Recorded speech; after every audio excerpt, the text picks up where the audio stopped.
Kicking off the list at number 10, Together at Last. Remember when you were a kid and your mom would bump into their friend at the grocery store? That was the worst. While they caught up for what seemed like hours, you were bored out of your mind just staring at like bags of rice and cleaning detergent. That's when the Shrews Fiddle comes in. Two women would be locked together, hands included, and face each other, all because they were too loud or they were arguing. These were used in the Middle Ages, most commonly in Germany and Austria, and the contraption would have 3 holes, one for each wrist and the third for your neck. Now sometimes they would attach a bell to these Shrews Fiddles to alert the town that the victim was walking by, you know, in order to talk smack, maybe huck a tomato or two. But the double fiddle, that was the worst. You weren't released until the argument had settled. Some families have an argument shirt where they put the 2 little siblings in and they can't take the shirt off until they get along. This is like a horrible medieval ages version of that. Much, much more uncomfortable. Not made of cotton. Or funny. Just bad. Just all bad. Number 9, point blank period. Alright babes, let's try not to shudder, but let's talk about periods for a second. Aunt Flo, the Red Sea, Shark Week. So many names to describe a pretty sucky time for people who get their period, right? Well, it might suck these days, but back in the medieval times it was a hell of a lot worse. They just didn't have the same kinds of resources that we have today, so a lot of people had to use their noodle to figure out how to get by. Period products weren't really a thing back then, so people had to get creative. They would use rags or other linens to fashion a pad, but underwear also wasn't really all that popular yet, so they had to find a way to keep things in place. They would also sometimes fashion a makeshift medieval tampon of sorts where they would wrap cotton fabric around a twig and shove it up their hoo-ha. Sounds mighty uncomfortable if you ask me. Some people would also seek out bog moss because it was remarkably absorbent, so they would make their period products out of that sometimes too. This type of moss garnered the name blood moss because of its use in treating wounds and use in period products. For other people who just couldn't create these kinds of things, they would just resort to wearing red the whole time, so everything just kind of blended in. Menstruation, but make it fashion. Number 8, the Ducking Stool. This next one requires so much effort as like a team. I can't believe this was a real thing. The Ducking Stool was made to punish women involved in sexual activities. How dare you? Shame. Men were punished too, but if we know anything about history, it was mostly women who had to put up with this shit. There was first the standard ducking stool, so women would have to sit in this chair, strapped down while sitting outside of their home, or they were carried down the street. Humiliation at its finest. The town would be like, they had sex, can you believe it? Let's take the day off work and embarrass them now. Losers, they're the losers. So stupid, so backwards. The second version of the ducking stool was essentially the same thing, only it was ducked into a river over and over and over again to cool her moderate heat. At least that's what French writer Francois Maximilien Misson says. They should cool off all those angry villagers, if anything. I don't know, dip them in the river. They're the ones burning with rage because somebody who lives over there had sex once. It's really weird. Go home. Relax. At number 7, Satan's incarnate. Back in the medieval age, women were very much oppressed and incredibly misunderstood. I mean, they thought so many women were witches, and as time went on, the criteria for diagnosing a woman with witchitis or whatever got bigger and bigger to the point where literally any woman could be accused of being a witch for the most BS reasons. Back then, people thought that women were Satan's incarnate, and so they were predisposed to sin, and therefore, they had to be witches. Logic, not quite present, but go off, I guess. There were 4 reasons why a woman could be considered part of the devil's posse. 1, because it was believed that women are foolish and gullible, which is why they turned to magic. 2, because women are insatiable when it comes to their carnal pleasures, and so they seek out help from the devil to satiate their needs. 3, because women talk a lot and we speak lies apparently. And 4, because women are weak, and the only way we can seek revenge is by using magic powers and spells. Now what in the balls is this all about? I don't know. Maybe men in medieval times were just jealous that they couldn't kiki it up with the devil, or because they knew deep down that women run the world. Number 6, nosy neighbor. If you were a man back in the Middle Ages and you had an affair, well, you would have to pay a fine. And then that's it. You would go back to your life. But if you're a woman, like everything else on this insane list, it was so much worse. Affairs happen a lot, okay? It's normal. Remember that Ashley Madison scandal back in 2015? It sucks, but also it's not surprising at all. This isn't news to us. Back in the Middle Ages, women were treated the worst for these affairs. They would take their noses off. They would literally take a woman's nose and or ears off of their face, because they had an affair. Frederick II used to punish adulterers by using rhinotomy. That was the removal of one's nose. The whole point of this was to make the victim unattractive. Isn't that the worst thing you've ever heard? This is a real thing people did, swear to God. Thing is, nobody is running around confessing that they're cheaters. Somebody has clearly spilled the beans, so they knew what was gonna happen if they got caught, yet they would still rat each other out. Meanwhile, the guy just pays a small fee. Snitches get stitches. Just saying. At number 5, married young. Lots of people get married at different ages. I mean, I know people I went to high school with who are already married, and I know people who didn't get married until later in life. But in medieval times, women, or rather girls, were getting married off at very young ages. At just 12 years old, a girl would reach the age of maturity and was then entitled to marry, usually to someone her parents had already chosen for her. To me, that just sounds so unfair, right? I mean, this kid hasn't really been able to live their life, make mistakes and learn from them, and now they're expected to be a wife and soon a mother? I could never. I mean, I'm only 22, so I'm not even thinking about those prospects, but I couldn't even imagine the amount of pressure that would be on a 12-year-old at the time. What's worse than just the age at which these girls got married was the treatment that they received from their husbands. Under civil law, a husband was literally allowed to physically harm his wife. In moderation, of course. It was actually a medieval tradition for husbands to, quote, treat his wife as a pupil and teach her manners. As you could imagine, this made a lot of wives really mad, and so many wives offed their husbands. But things rarely got better after that, because if they were caught, they would be sentenced to burn at the stake. Note to self: don't get married in medieval times. Number 4, the walk of shame. We've all heard the term walk of shame at some point, but what does it really mean? And also, where did it originally come from? Well, it was originally referred to as a skimmington or rough music. And no, it doesn't mean they would blast Slipknot this whole time. This was done to wives who were bossy or overbearing. They would be forced to walk through the entire town barefoot. All those crooked, horrible stone roads, ankles just toast. It was horrible.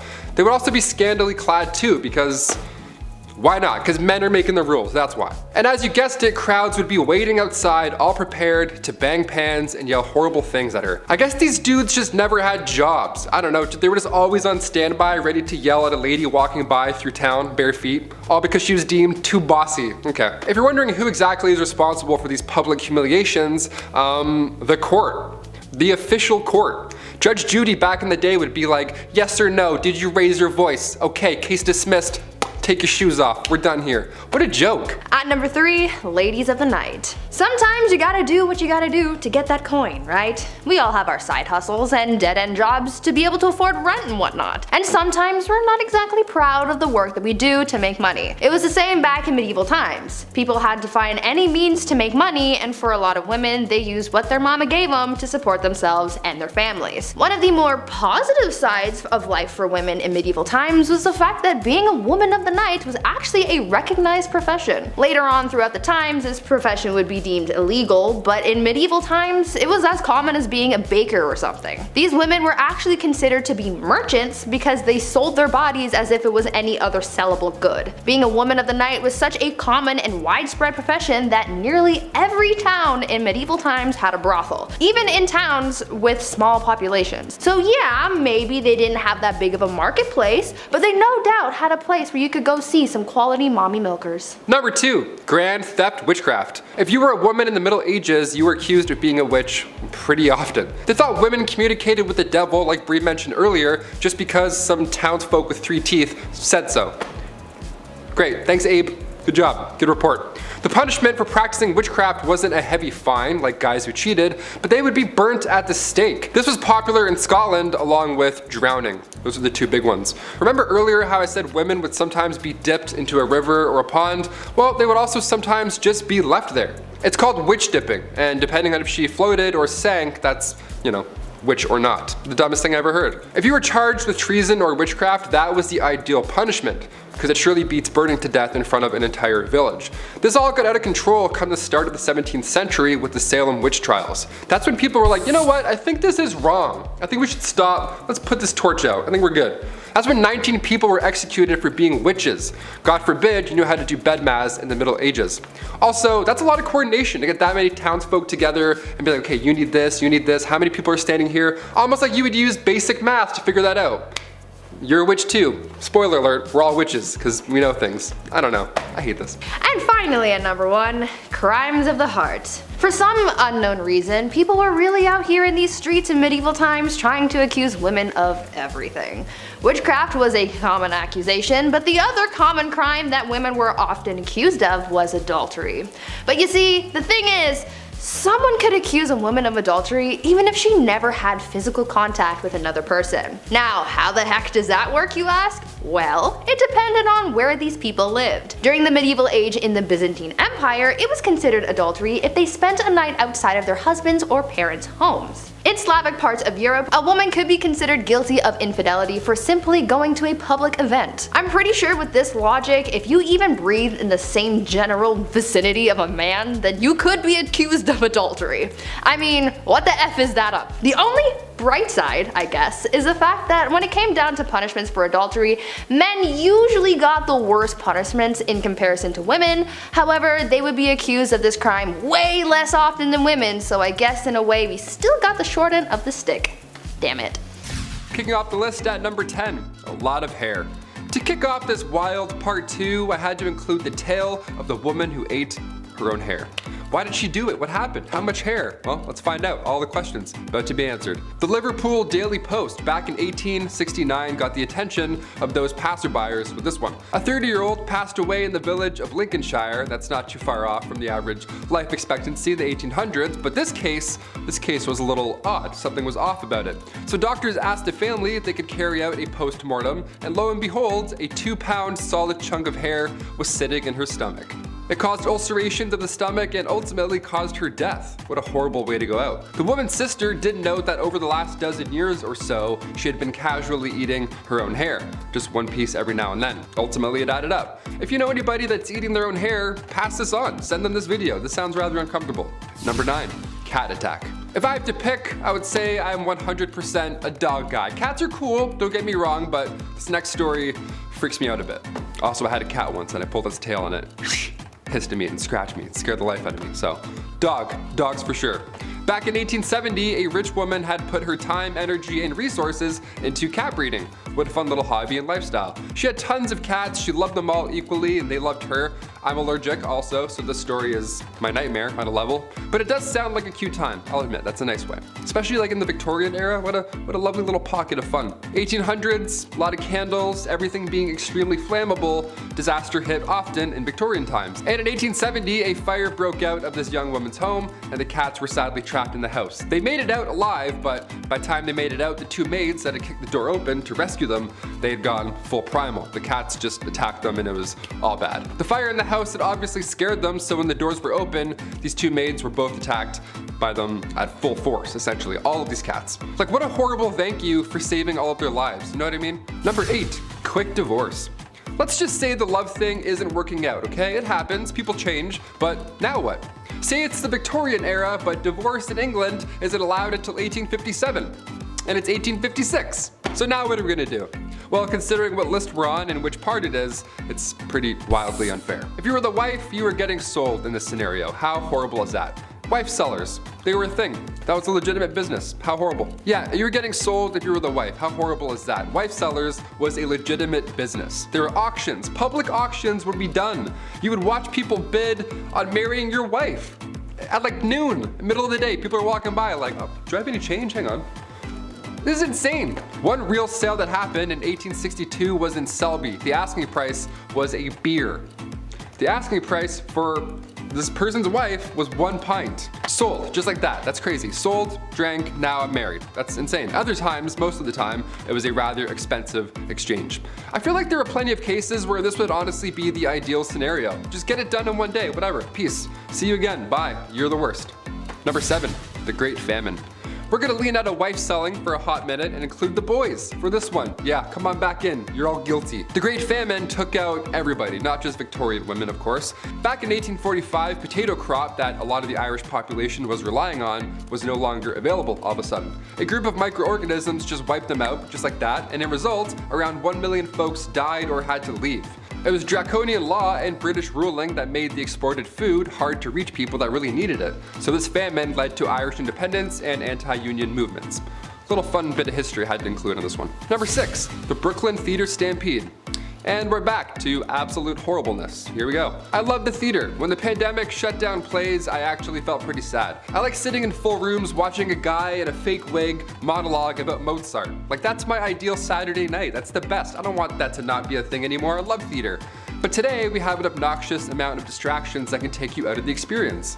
Guy's texting, fighting his ex-girlfriend 2 rows ahead of me. I'm trying to watch Joseph in the amazing Technicolor Dreamcoat. I'm like, man, it's not the same anymore. Theater's not the same anymore. Turn off your phone. Throw a tomato at him. It can be distracting. Exit signs can also be pretty distracting. But we need them. We definitely need them. Because in 1876, the Brooklyn Theater caught fire after a single lantern fell over on stage during a performance. This was 1876. Everybody was wearing flammable attire. There aren't emergency exits yet. A fire marshal hadn't come in and counted heads at this point, so it was a disaster. 278 people lost their lives. A monument was put up after the incident. It shook the town. It was absolutely horrible. I read about this and I was like, that's horrible. We got included in. This is a horrible list. Number 5, the hobble skirt. Yeah, so when people can't get out of burning theaters, it's stuff like this to blame. Just from this 1910 headline alone, I'm glad we don't have hobble skirts anymore. The June 12, 1910 headline reads, "The hobble skirt is the latest freak in women's fashions." The latest freak. Skirts that are so tight around the ankle that locomotion is seriously impeded and speed is impossible. Nice. I'll take 2, debit. Doesn't that sound like a bad time? Why would anyone want this? Sounds like you're gonna be late for everything. French designer Paul Poirier made these to free the bust, to free the, have a lot of room in here, whilst shackling the legs. So you in turn you can't move. Just what you need to move around uneven stone roads, I guess. Love the practicality on this one, Paul, thanks. Despite how ridiculous and unsafe the hobble skirt looks and acts, only the wealthy could afford such a thing. Shoot! Oh man, must be nice. I'll just be over here wearing jeans like an idiot. Middle and lower class women wore skirts with slits or buttons so they could, actually walk around. Yeah, what fools. Oh, sorry, you want a button? I don't speak broke, sweetie.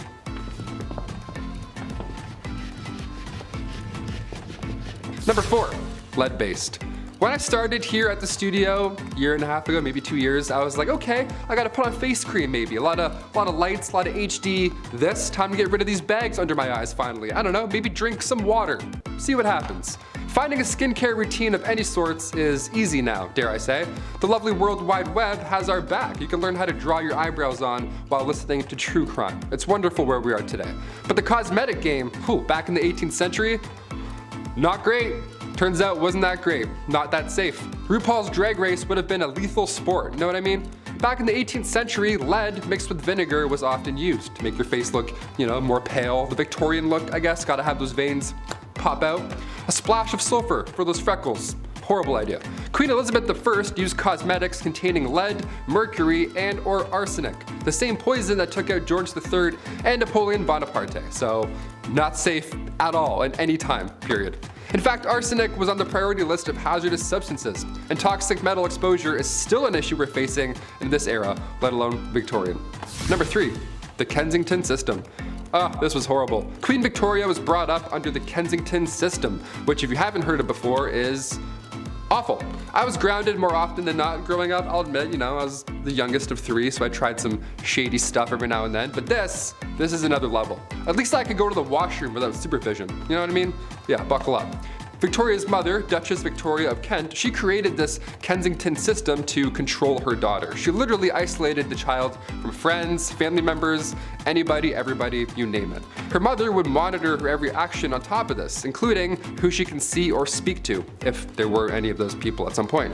Victoria only had 2 playmates growing up her entire life. She had her half-sister, Princess Feodora of Leningen, and then the Duchess attendant, Sir John Conroy, his daughter, Victoria. I mean, I had like 4 friends growing up, maybe 5 and a half, but this is just cruel. This is just unfair. Especially with a royalty too, you'd think you can have more things. No, less. She shared a room with her mother until she was a queen. That entire time, she literally couldn't walk down the hallway alone. Victoria has reflected on her childhood, and yeah, in case you're wondering, she hates John Conroy. She referred to him as a demon incarnate, so she's got the words. Number 2, arsenic dresses. If looks could kill, literally. You've heard of arsenic and old lace at some point, but what exactly are we talking about? Back in 1861, a poet by the name of Henry Wadsworth Longfellow, real name, his wife, Fanny, also real name. Her dress caught on fire and her burns were so bad that of course she sadly didn't survive. But this was sadly common in Victorian days. Puffy dresses, open candles, as we heard earlier. These dresses back then, they were flammable as is, but some of them were made with literal poison. Some of them had arsenic made to have that like green look, like the real arsenic green look. It wasn't just in clothing either. Back in 1861, an artificial flower maker named Matilda Scheurer used green arsenic laced powder, and her fingernails had turned green and green foam started coming out of her mouth, and it was just a horrible way to go out. Arsenic is not supposed to be inhaled, let alone worn. Although yeah, it did look nice for a hot minute. Not worth it. And finally, number 1, Queen Victoria's threats. Being the queen and all, and we're talking about the Victorian era, I figured we'd end with this one. Being the queen and all, a security team is always needed, and during her reign, there were multiple attempts to harm the young queen. The first attack was back in 1840. It was an 18-year-old man named Edward Oxford, and he fired towards the queen's carriage, but obviously and luckily missed. But when Edward was accused of high treason, he was actually found not guilty due to insanity. Then a couple years later, in 1842, it happened again. This time, 2 men fired at her. They were found guilty. In 1849, her carriage was attacked by William Hamilton. In 1850, as the carriage was passing the gates of Buckingham Palace, Robert Pate, a retired soldier, ran up and hit her with his cane. Victoria was okay, thankfully, but of course, she was shook. Then again in 1842, 1849, and 1872, attempt after attempt. But then things got a little worse. If you haven't heard of Boy Jones or anything that happened here, I saved it for last because it's extremely unsettling. A teenager stalked the queen back in 1838 until 1841. Edward Jones, aka Boy Jones. This guy somehow managed to break into Buckingham Palace more than once. It was some Assassin's Creed type stuff. He just knew some back way, he climbed some window or whatever. The guy just knew a route in, so he would break in and would more often than not just hide under the queen's sofa. He would sit on her throne sometimes, and one of the worst things ever, he would go through her drawers and like go through her clothes and stuff. It was creepy. He would steal her clothes until eventually and thankfully he got caught. Of all the things you can do, of all the crimes you want to commit in the Victorian era, you're gonna go hide under a couch for 5 years? Okay, I'm glad he got caught, but just so weird. What a weird ending. Number 10, bottomless undies. I think I speak for everyone when I say that putting on a clean, fresh pair of underwear is a nice feeling. Gone is the brown underwear that was once white of yesterday, replaced with fresh, loving linen of today. Now, if you're also like me, then you probably have some underwear with holes in it. I'll throw them out eventually. I'll get around to it. Just wear them a few more times first and then I'll get rid of them. But did you know that some ladies' underwear in the Victorian era had no bottoms? Yeah. Part of the many layers of clothing that women were wearing back then, their underwear had no bottoms, which to me is the whole point of wearing bloomers in the first place. You gotta keep your business warm and packed away. I just don't understand what the point of having it all hang out is. That's just stupid. I don't know. Number 9, no razors. There's a joke about the 70s, George W. Bush, and garden hedges here, but I'm gonna let you fill in the blanks. Basically, this is a time in history where you cannot hop in the whip and drive on over to your local hair razor dealership because there ain't no whips and there ain't no CVS. Or Shoppers Drug Mart if you're Canadian. Today you can buy disposable razors pretty much anywhere, and there's multiple models for doing so. When things get hairy, you got options. Women in the Victorian era were not so lucky. They had to go for the natural look. Now, not that there's anything wrong with that, it's just I feel like a girl's gotta have her options. She gotta be able to, do her own thing. Why not? Number 8. The dirty tames. When you think of Victorian England and the people, there's only really 2 classes, the wealthy and the ones who are broke and sound like they're from Peaky Blinders, love. Yeah, that's right. However, even for women of high esteem with their bottomless undies and lady maidens growing a flush, the streets of Victorian London weren't very bourgeois, to say the least. Muddy dirt roads, thieves, beggars, and a really bad smell. It just didn't smell very nice. Oh, and also a really scary guy, but we'll get to that in part 1. But perhaps the most disgusting was the Thames River, which after years of treating it the same way Brendan Fraser was treated after the Mummy franchise was over, it wasn't a good look. It was full of filth, sewage, garbage, and animal cadavers, so much so that it was said you could walk across the river on top of them. That is no place for a lady to be. Ooh. Number 7. Calf ear appetizers. This one goes out to all the folks who like their steak well done, as this may be too much to stomach. Given the way food was prepped and handled back then, I would agree with most folks that cooking the devil out of your meat was probably just the safer bet. Sucks for me because I like my steak rare, as rare as you can make it. Blue, almost, honestly. I love it like that. I am also willing to bet that most of you folks who like your steak well done aren't a big fan of fat and gristle. I also love fat and grizzle. I just like meat, what can I say? What I'm getting to is calf ear appetizers. Yes, cooked calf ears, which I'm pretty sure are just like pure cartilage. Higher class women could often find themselves at parties where they would serve up this chewy delight. You'd probably just be chewing on that for a while. I feel like most people wouldn't like that. Is Chris a cartilage guy? I don't know, we'll see. Number 6, hand cleavage. This goes for every inch of the skin, really, but women had to cover up back then. That means no ankles, neck, or God forbid a wrist. If a man saw a wrist, they would act, ooh. Well, I don't know if they were that down bad, but women of higher esteem wore gloves. There's etiquette to gloves. It was all part of the culture, which means only women with dosh could practice such glove etiquette. I say no woman should have to cover up. She should wear whatever the heck she wants when the heck she wants to. However, with the gloves, I believe there's a separate issue. I have an issue being a big dude with asthma. I sweat a lot more than the average folk. It just sucks, but if I was a fair lady with those gloves on, well, I might want to leave them on. Wouldn't want to ruin anyone's appetites for calf ear appetizers because the smell and the sweat, it just, it'd be gross, Number 5, dresses too big. This is something I'm glad isn't a thing anymore. I'm not a person who likes to dress up. I'm a simple dude. Casual and comfortable is my forte. However uncomfortable wearing suits is, I like to think I clean up well. And I understand sometimes you gotta wear drip. It's just how life goes. Sometimes you gotta dress up. I just don't think people should be showing up to any formal events in cowboy boots and a popped collar shirt.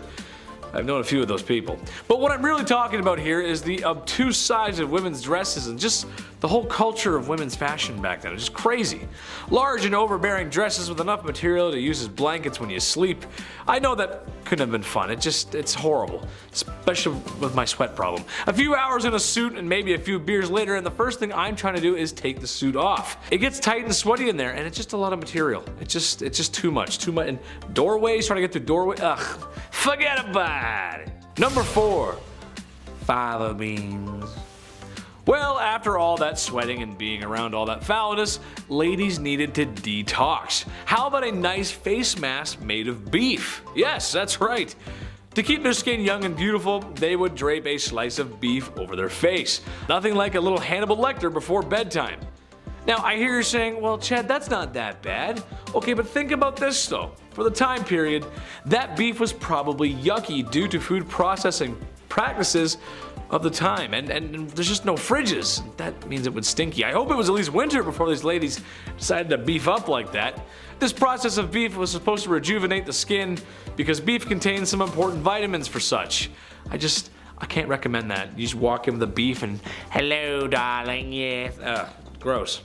Number 3, hot Christmas. This is just so dumb. I'm just gonna go ahead and tell everyone at home right now not to do this, because I know some of you, and some of you are gonna be like, oh, thanks, Chetty, that's cool. No, don't do it. I'm a doctor, a lawyer, and a firefighter. Basically, this was a super fun game that felt like something out of Johnny Knoxville's head, not Victorian families gathering at Christmas. Basically, they would gather at Christmas to play a game called Snapdragon. You get a bowl of raisins and almonds, you pour some brandy in there and maybe one out for your homie, and ignite the brandy. Once the bowl is on fire, the family will compete to see who can grab the flaming treats and eat them the fastest. Okay, second-degree burns are not how I want to spend my holiday season, and also, in a time before smoke alarms and a modern fire service, this sounds like a really bad time. Grandpa could lose it out of his hands. Drapes catch fire, the house burns down, probably the whole neighborhood. Just a bad idea. Also, I hate raisins, so setting them on fire? Yeah, I'm out. I don't like raisins. They're gross, dude. I don't like them. Number 2, crypt pics. Look, it's a part of life. It happens. You live, you love, and depending on how much your wife likes interior design, you probably have a sign hanging up like that in your home somewhere that says something like that. You know what I'm talking about. And after spending all that time in HomeSense, it's all over. Fade to black, cease to exist, the forever box. There's a whole process and respect in the undertaking business. The Victorian era had a strange tradition, however. How about taking photographs with the body of a family member who has recently passed on? Yeah, that's right, I know. I couldn't believe it, really. People would sit there for minutes taking photos of those who are no longer with us because the process of taking photos was not great. This isn't the digital age after all. This is something that the Crypt Keeper would make you do. Keep them in the album or something. Just not for your everyday family, man. That's just weird. Yes, now we're going to take photos. Like, that's just weird, you know? It's just weird. It's weird. Number 1, Jack the Ripper. Listen, the women of Victorian London feared this guy. And how can you blame them? A terror that seemed to come from nowhere and could strike from anywhere. Humans unaliving other humans is nothing new, and it probably won't be old. It won't get old soon. This is what we do. It's kind of our thing. But this was the first modern serial unaliver. Jack the Ripper's identity has never been found. It's only been speculated, and some studies suggest that it has been revealed, but it's really hard to pinpoint something that happened that long ago. He was nasty and the crimes were awful. The photographs of the crime scene do not exactly follow today's media rules or decency, as it's really just horrible and it's just really messy and bloody and just gross. It's kind of hard to talk about this era without Jack the Ripper. Women should feel safe at night no matter what era it is. That's right, ladies, I'm on your side. Number 10, Julie d'Aubigny, a sword-wielding opera singer? Yes, sign me up please. I am so here for this. There is so much to unpack about this story. So she was born the daughter of the secretary of King Louis XIV's Master of Horse. She moved to the court of Versailles in 1682. Her father was an expert swordsman and educated her alongside the boys he taught because she was his only kid. She even dressed as a boy and excelled at the sport. She ran off with a fencing master and toured, showing off her skills to wide audiences. One audience member, however, couldn't believe she was a woman because she was so good, so she flashed the crowd, who responded with complete stunned silence. She began singing at the Marseille Opera, where she met her first love, a young woman. This woman, though, was packed off to a convent by her family, and Julie followed to help her escape. They burned down the convent and ran off together, and she was actually sentenced to death by the Parliament, but Julie would continue to live on, one adventure after the next. She would later be pardoned by Parliament and continued to go on to become an opera star, and had many other lovers. Number 9, Betty Page. If you're a fan of pinup art, then you almost have to be a fan of the one, the only Betty Page. She is the one who defined the art form. Page was an American pinup icon who scandalized society with her risque and alternative kink modeling photos. We can thank her for the bikini, as it was Page herself who made it popular. Pop stars to this very day model themselves after her. Her iconic haircut being found on stars such as Katy Perry and Dita Von Teese. Her poses in her famous photos were found in music videos such as she had a massive amount of influence. She redefined a sexually repressed era with her free spirit and unabashed presentation of her sexuality, but she was taken advantage of a lot of the time. Betty actually didn't make any royalties after her prince until Hugh Hefner got her an agent. But by the end of the 1950s, Betty walked away after a nervous breakdown and retired as a born-again Christian. There was a lot of suffering that Betty didn't show to the world or even admit to herself. Sadly, the woman whose face everyone knew was diagnosed with schizophrenia due to severe trauma from her childhood. For years, no one knew if she had even passed away, but people were still obsessed with her until she was finally tracked down for a documentary. She refused to take any photos but would give interviews over the phone. She finally hired a lawyer to try and recoup some of the money she lost for her image and spent her final days living with her brother in LA. Number 8, Cleopatra. Cleopatra, the woman who had the world talking all the time. She made sure that whenever she entered the room, all eyes and ears were turned in her direction, jaws on the floor. She is one of, if not the most famous Egyptian queen to ever have lived. Believing she was the goddess Isis herself, she prepared dazzling entrances wherever she went. But it wasn't just her looks. In fact, some accounts say she wasn't actually particularly outstanding in that department. It was just the whole package in how she presented herself. It was indeed her wit, charm, intense intelligence that had men and nations kneeling to her. Her brother/husband wasn't a huge fan, as it was clear she was always trying to get past him to hold the whole title. But one way she overstepped her husband was when she had herself delivered to the Roman Emperor Caesar wrapped in a carpet naked.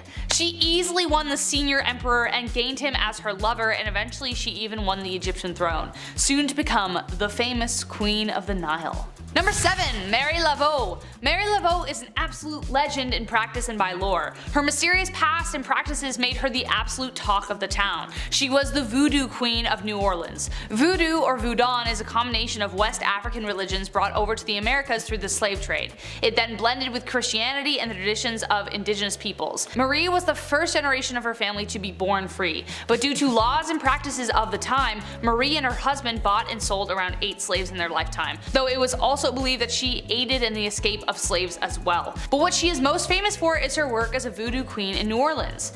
Many wealthy and politically connected individuals paid Laveau to aid in personal advice, intervention, and protection from evil energy. She also worked as a hairdresser, which gave her access to information regarding her clients because honestly, let's be honest, everyone's hairdresser is their therapist.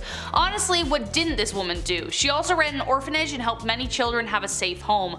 Laveau is a popular figure in legend and lore due to her relationship to the occult, but her role in society was much larger and a little bit more scandalous than that. Number 6. Louisa Casati. Also known as the Divine Marquise, we have yet another woman of mystery on this list. Louisa Casati beguiled everyone she came across. She was a young, well-born heiress who married into the Lombardy aristocracy. The mundane was an insult to her. She dressed in extravagance wherever she went, dyeing her hair fiery shades, darkening her eyes with makeup and contouring with kohl. Her guiding principle in life was to imitate art, as opposed to art imitating life. But due to her extravagant presentation, she became the muse of dozens of famous artists. Thanks to her immense fortune, she traveled the world, leaving a trail of lavish parties that even Gatsby would gawk at. Every party topped the last. She had a collection of very special drugs, naked servants gilded in gold, wild animals. Her tombstone reads, "Age cannot wither her, nor custom stale her infinite variety." Number 5. Madam C.J. Walker. Madam C.J. Walker broke records and blasted through glass ceilings as the first self-made female person of color millionaire in America. She made her fortune thanks to her homemade line of hair care products for black women. Her parents were slaves who worked in Louisiana, but she was the first of their children to be born free after the Emancipation Proclamation. After an experience with hair loss, she created the Walker system of hair care. She had a knack for self-promotion that started by selling directly to the clients and then employed beauty culturalists to hand sell her wares. She not only continued to build her business, but she also kept a hand behind her to help lead future generations towards success. Walker used her fortune to help fund scholarships for women, donated large sums to NAACP and the Black YMCA, among other charities. An absolute legacy. Number 4. Mary Wollstonecraft. Mary Wollstonecraft is a feminist icon who began setting the groundwork for women's rights all the way back in the late 1700s. She authored A Vindication of Rights of Women in 1792, which is considered the earliest treatise advocating for women's rights. Wollstonecraft was born in the Age of the Enlightenment in England. The Enlightenment is pretty much as it sounds, an intellectual period which advocated for reason to obtain objective truths. As part of this movement, Mary and her sister founded a girls' school in London in 1784 to educate young girls. She continued to write articles advocating for the education and equality of women in society throughout her life. She believed that if women weren't educated to the same degree as men were, then society would come to a standstill. Sadly, Mary never fully saw the success of her ideas. She died during the birth of her second daughter, Mary, who, funny enough, would go on to write one of the most controversial books in history, Frankenstein. Number 3. Mae West. I see a man in your life. What, only one? Mae West. As sassy as she was on screen, she was even more so off of it. Her wisecracking, quippy sensuality became a sensation people couldn't get enough of. West started out in vaudeville and Broadway before she hit the big screen, singing and doing acrobatics. By 1926, Mae began to write and produce her own plays, the first being titled Sex. Her performance was of a woman of the night, and you can imagine the stir she caused. It also earned her an 8-day jail sentence for corrupting the morals of youth. She loved to ridicule social attitudes towards sexuality, which became a part of her trademark style. She was also a big supporter of the gay community, even writing a play called Drag as a celebration of drag in New York City, on top of it being a living room comedy. As you can guess, this also stirred up some serious controversy. But despite it all, West seemed to enjoy the reaction of the private and reserved public, loving every minute that it made her famous. Number 2.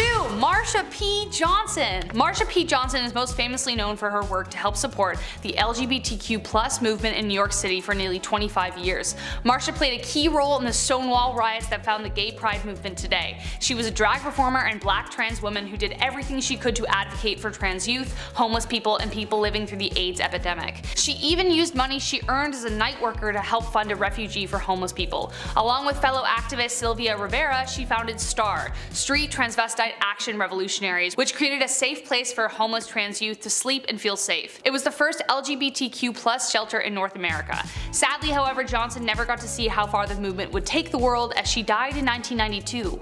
Her body was found in the Hudson River and it was ruled that she took her own life. However, many suspect foul play, as her case was never actually investigated, they just assumed. Many activists believe today that someone had indeed taken her life. Marsha P Johnson danced, performed, and rioted her way to making the public listen to the voices people were afraid to hear, and her legacy lives on today.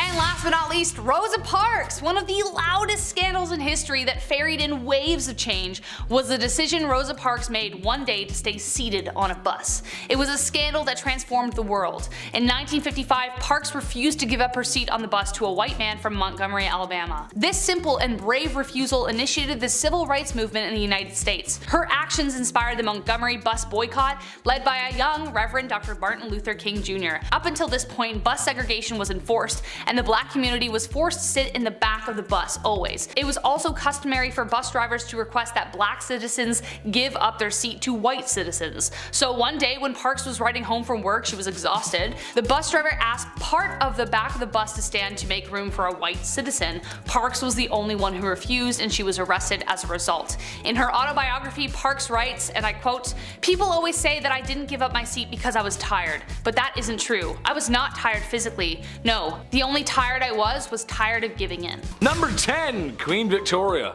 It's all blighty herself, Her Royal Majesty and Queen of the British Empire. Queen Victoria. She's responsible for a lot of things, including a nice long holiday in the summer where dads get to be irresponsible with fireworks. Nice. All fun jokes aside, she was the queen of the monarch, and she wasn't the worst queen ever, but during her reign, the British Empire had never really been stronger, as it took part in absorbing many smaller nations into the empire. And they didn't ask nicely, if you catch my drift. India, China, and a lot of parts of Africa. Africa had a rough time back then. It was pretty hard for that continent. They all felt the wrath of the Queen's expansionist fist. It's really sad, actually. Goddamn. Number 9, thieves. Times, specifically in Victorian London, weren't the best. It most certainly wasn't the cleanliest place on earth, and there were orphans asking for more porridge. I don't know. I didn't read the book, guys. Sorry. Lack of rights, social expectations and pressure, and a lot of double standards. Honestly, it just wasn't an easy time for women. Well, it shouldn't really come as a surprise, but thievery and pickpocketing were often done even by women though. I mean, what choice do you have at that point? The idea of ladies was so ladylike or elegant that it wasn't possible, or at least people thought it wasn't possible, that they could be criminals. What a backhanded compliment. What, a woman a criminal? I certainly don't think so, sir. It's not possible. It's very possible. There are tons of thieves and pickpockets. That's just ridiculous. Number 8, Jane Toppin. Take a trip with me to Boston. We can see Bunker Hill, Old North Church, and Faneuil Hall. Ooh, cool. We could also visit a very nice nurse from the 1880s who was taking care of the elderly. Jolly Jane, as she became to be known, was a nurse who took care of the elderly. And by take care, I mean the same way you took care of your first hamster. Yeah, not so great, was it? Now, how did he know that? I know. She would dose up the old geezers with a healthy Keith Richards-sized dose of morphine. Yeah! There's only so much rock stars that can handle that level of rock and roll. And guys, Grandma and Grandpa, they're not one of them. They can't handle that kind of stuff. After that, she would lay down with them and just like chill with the body, cause that's what you do. Ugh. Before she was caught, there was an estimated 31 grandmas and grandpas not at the dinner table after having her as a nurse. I'm just gonna lay down right beside you. It's gonna be great. Just gonna lay down. Number 7, Typhoid Mary. My mom wasn't the best cook on planet Earth, but God willing she tried. You know, she really put in a lot of work. Excuse the meme here, but she makes a mean spaghetti though. God, I love mom's spaghetti. I really do. And her cookies. Oh, she makes the best cookies. Everyone should agree with me in the comments section so I can show my mom and tell her she hasn't made cookies in a while. Tell my mom to make some cookies. It's time she makes cookies, man. They're so freaking good. good. They're the best on earth, I swear. Oh, my mother is okay. She doesn't make up the Gordon Ramsay standards. But that's okay because no matter how well Typhoid Mary made the lamb sauce, it was always going to make people green. As Typhoid Mary was an asymptomatic carrier of typhoid fever. Yes, that's what we're talking about, Typhoid Mary. Crazy enough, after she found out that she was asymptomatic with typhoid, she insisted upon cooking. She kept going, which got more people sick. Surprise. She was forcibly quarantined multiple times in her life. You can't make this stuff up. Please stop cooking, you're sick. I'm gonna do what I want, you can't tell me what to do. Number 6, Belle Starr. You know, for those who enjoy adult entertainment, her name kind of sounds like it came from there, right? Anyway, she was a cowgirl and outlaw in the 1880s and in the Lone Star State. She was married to an Indian and oftentimes as a couple would offer help to other outlaws needing refuge at their ranch. In 1883, her and her husband were caught trying to steal a horse. Very RDR of them. And spent time in the old slammer. They continued their outlaw ways until it all went Dutch Vanderland, meaning it didn't go very well. One day, like any other good western, a stranger had come to the ranch, kind of out of nowhere, and gave Belle Starr a taste of the law. Just happened to be with a big iron. To this day, nobody knows what happened, who the stranger was, or why she was bang bang. No one knows. No one. It's crazy. There should be a movie about that. Big iron on his hip, all fancy anyway. Number 5, Mary Surratt. I actually didn't know this one, but perhaps maybe our American audience remembers. Some will recall a time when America was divided in twain. After all, a house divided amongst itself cannot stand. A certain top-hatted bearded president did his best to restore the Union. It took a lot of years and lives, but he managed to do it.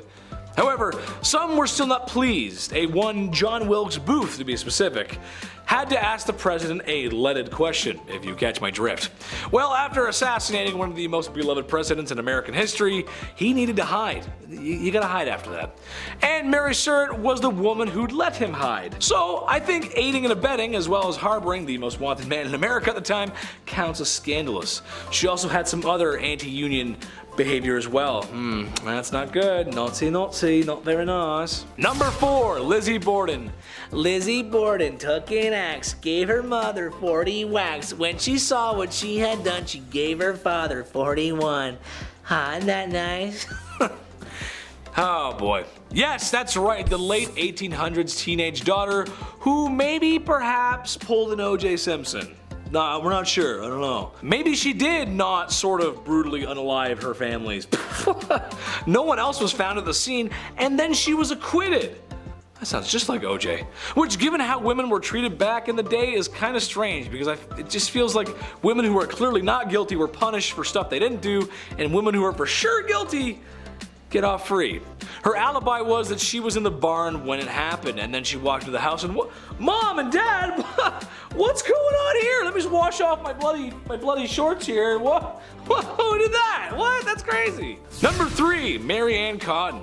Marriage can be tough, sure, but Mary Ann Cotton is the reason today you can't collect on life insurance when your spouse mysteriously, get your finger quotes out, mysteriously passes away. It all started when she predicted the passing of her stepson, and then it happened. That's weird. After that, it was her husband here, and then another husband there, and well, it's starting to get a little fishy, don't you think? Well, once these unexpected passings were looked into, they all had something in common, something in their tummies. Arsonic. Yes, she was getting rid of her husbands and then trying to claim the insurance money. Evil, but ahead of her time, like 50 years ahead of her time. That's insurance fraud. That's interesting. Well, it's also like cold-blooded, calculated unaliving, you know, but insurance fraud too. Number 2, Tilly Kilmick. Okay, how about a literal psychic who knew when all of our late husbands were going to pass? In the late Victorian era, Tilly Kilmick was first found predicting the passing of scruffy wild dogs in the ghettos of Chicago. It's kind of a weird thing to say, like, yeah, see that dog? That dog's not gonna make it. The dog? No, he's not gonna make it. Anyway, somehow she always knew when they were going to expire. Then it was her late husband of 29 years. That's kind of strange, 29 years, and he ends up, that's weird. After cashing the insurance money, which she got immediately, she started dating immediately, where oblivious man after man kept passing, and very shortly after she married more and more. Well, she was a regular Mary Ann Cotton, to say the least, as she too was using arsenic on her husband to collect insurance money. She eventually was arrested, and her stipulation for being in prison was that she was not allowed to cook for anyone. I think that's fair. That's good. Don't let her cook. That's a good idea. Number 1, ladies of the evening. Love them, hate them, or spend a lot of money on them in Vegas. That's Las Vegas, baby. The era was defined by them, especially in London. Whoo, baby. I mean, at night you really couldn't walk anywhere without a fair lass daintily waving her hand in hopes of luring in a customer, which wasn't really an issue given that bedroom-related sicknesses were at an all-time high. Syphilis specifically had shockingly high percentage of the population and would make you think twice. Well, it would make us think twice, it would make me think twice, but people back then, they kinda just went for it. Right, is something wrong with you, love? I don't care, let's go anyway. Such as the first one to make me puke, number 10, denailing. It's one of those torment styles I feel needs no explanation. The name kinda says it all, but to include you in the horror, the definition of denailing is the forcible extraction of fingernails or toenails or both. And man, was it a favorite method of the medieval times. And a fun fact I learned, the term cutting it to the quick actually originates with this horrible punishment. The quick is the nickname for the fingernail skin, aka hypococceium. So when you're cutting it to the quick, you're digging up someone's fingernails. In its simplest form, denailing was done by first constraining the prisoner on whatever tabletop or chair, whatever you got ready to tie a person to. Then metal forceps or pliers, often heated over fire until red hot, grasp each nail at its edge and tear it from its nail or toe bed. Okay, Ma, this right here is why I am okay with the fact you never broke my nail biting habit. Unfortunately for me, the other variant of this would have still worked because in version 2, they wedged something under the nail first and then hit it inwards to separate the nail from its bed. This was a favored method of the medieval German witch hunters who would dip the wooden skewers in boiling sulfur before wedging them in, which would burn the incredibly sensitive flesh of the underside of the nail. When enough skewers have been driven home to ply each nail loose from the bed, only then is the nail torn from the root with a pair of pliers. Okay, one and done. Let's hit number 9, which is stocks. And just like the stock market, it's scary and confusing. The people involved are sitting on their ass. Sorry, the joke was there, I had to go for it. So, stock is both physical torment and public humiliation, the best of both types of medieval punishments. Okay, so you know that thing where they bend you over and they put your head and your wrists in it like this, as seen in the beautiful period piece Shrek? The stocks are similar, but for your feet. Difference is that a person is placed in the stocks sitting with their legs extended in front of them and their feet are locked into place. Sometimes their hands or their head might be chained for funsies too, but overall they're left lying on the ground, or if they're lucky they have something under their butt. Stocks could be found in the most public places available, where a town crier would come out shaking that big ass bell and telling the bored masses they could contribute to punishing offenders against the standard of conduct of the time, aka free-for-all. See this defenseless person literally lying on the ground having an existential crisis because all they did was have a pimple that looked kind of like a witch spot and now their feet are in a Lego block? Get some repressed unacknowledged feelings out. Feel free to berate, attack, spit, kick, urinate, defecate, or even violate the man or woman in their immovable state. This was super popular among civil authorities in medieval times and was at its peak use during the Elizabethan England and the Spanish conquistadors, tormenting those in the New World who fought back against Christianization. It was not uncommon for people to be kept in stocks for several days to die of hypothermia or heat stroke. Number 8 is the Catherine wheel, which was named after Saint Catherine of Alexandria, who wasn't ever actually killed on one of these, but the fictitious story stuck and so did the name. So, medieval France and Germany loved this bad boy, which was essentially a giant cartwheel put on a lazy Susan. Folks would be stretched out on it and then tied down, then quite literally became a wheel of fortune, because ideally the dude wielding the massive hammer taking swings at you while you slowly spin in a circle gets dizzy and misses.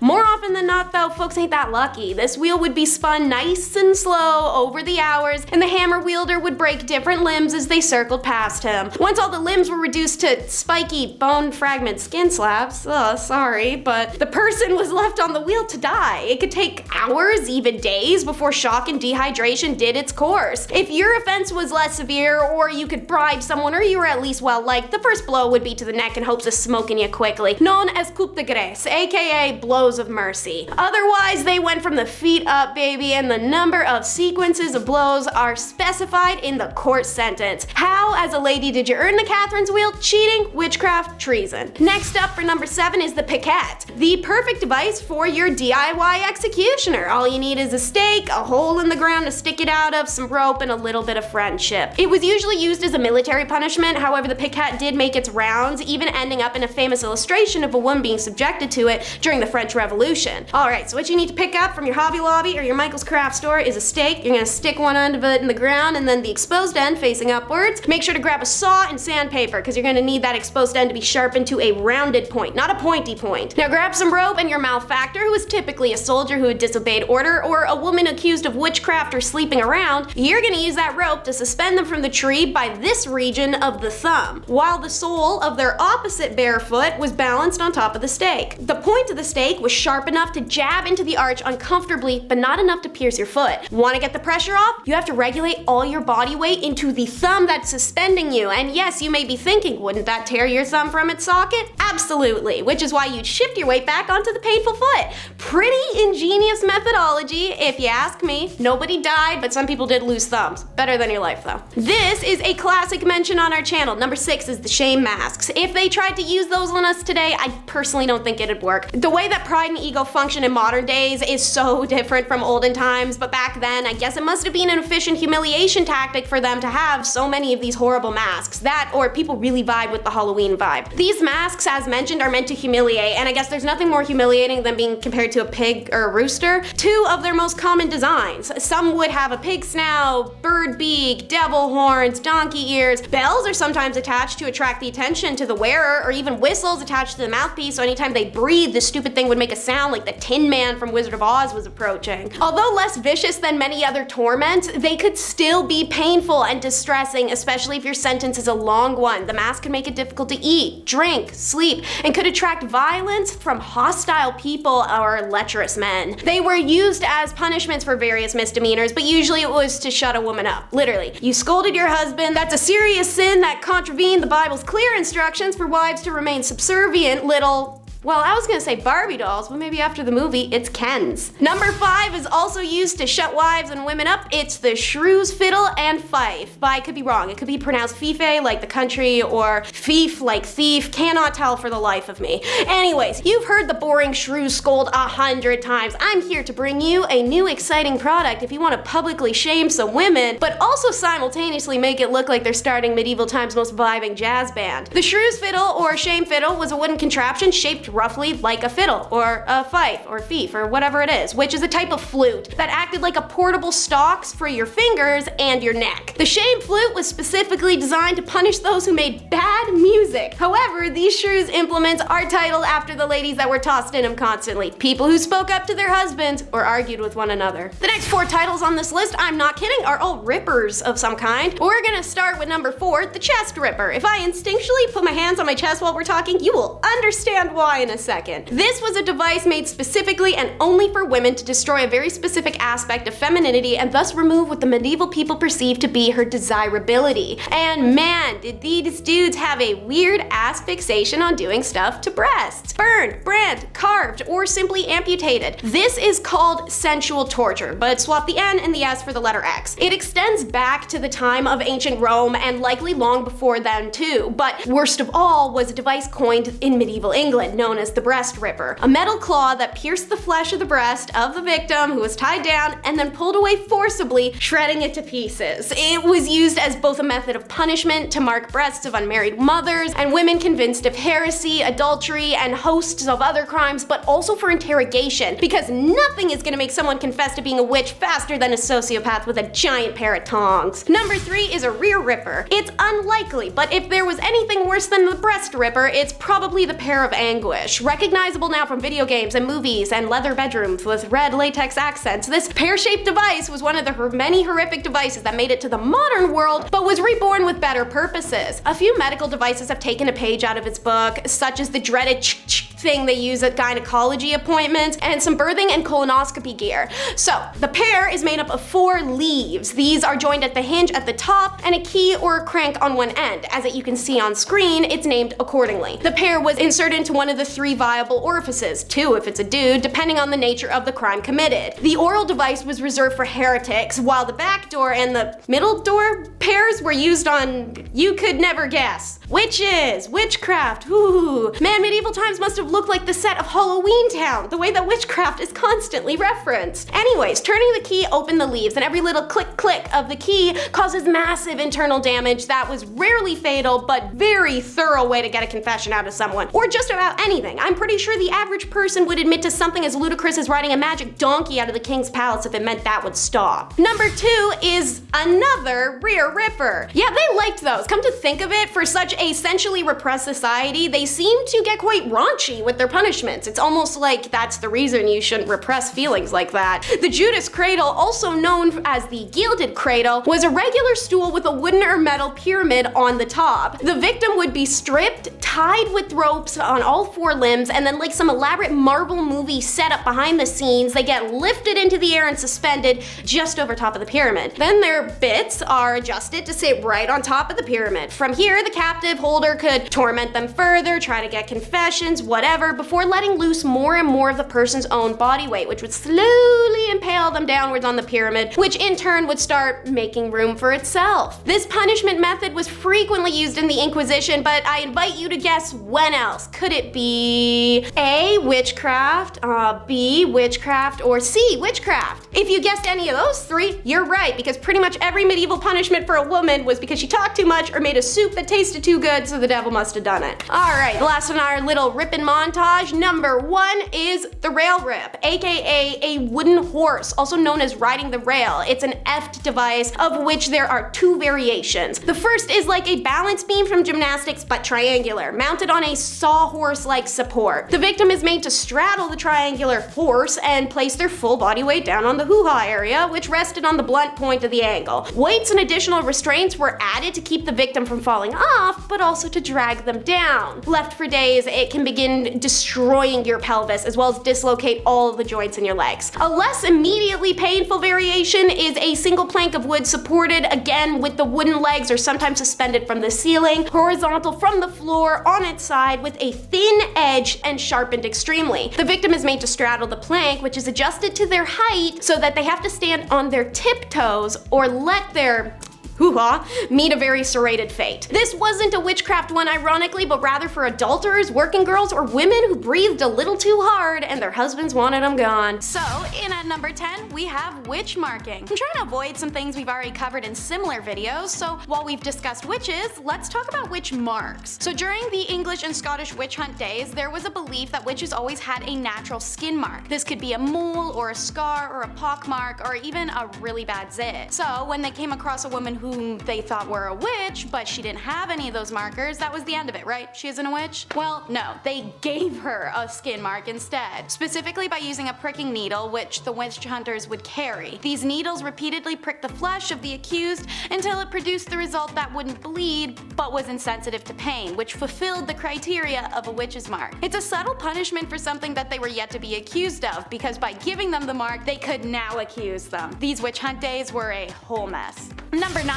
is marking your territory. Not in a cool, sexy, I got a tattoo way, more in a Scarlet Letter kind of way. As you'll learn in this video, a woman who cheated or even was single and just engaged in intercourse of her own free will could be classified as a sinful adulterer and cheater and be punished, usually a lot worse than a man. So when Nathaniel Hawthorne wrote the Scarlet Letter, he took inspiration from real life events. The letter, which for the character Hester Prynne was just a red A, was usually the letters AD, which stands for adultery, as outlined by the Plymouth Colony Law in 1658. Multiple accounts across Europe verify that someone who was being marked was to be seen out in public without it, could be subject to public whipping and other public humiliations that ensured a person's social alienation. Like in the Scarlet Letter, when Puritan minister Arthur refuses to admit his sinful side of the act with Hester, he's branded with an A in his chest. In a man's case, while this was of course painful, it was allowed to be hidden. He also didn't have to face the societal consequences the way any woman would have. For number 8, we travel to discuss status degradation. While it still persists today, not everyone knows what it means. So essentially, you do something wrong, oopsies, you lose some of your basic human rights. You could steal something, have relations out of wedlock, cheat on your partner, miss some work. Every empire that has used this tactic has had a variety of ways that you could mess up and receive this punishment. Naturally, in times where a woman was property and couldn't buy things, own things, or do things, or breathe without having a man side-eye her for it, this was a monumental punishment punishment to receive. Under the Roman Empire Augustus, who reigned from 27 BCE to 14 CE, a woman guilty of adultery could lose several rights as a citizen and suffer a financial burden. Noblewomen in the Kingdom of Korea during the Chosun dynasty faced a similar degradation of their societal status if they were found guilty of remarrying as a widow.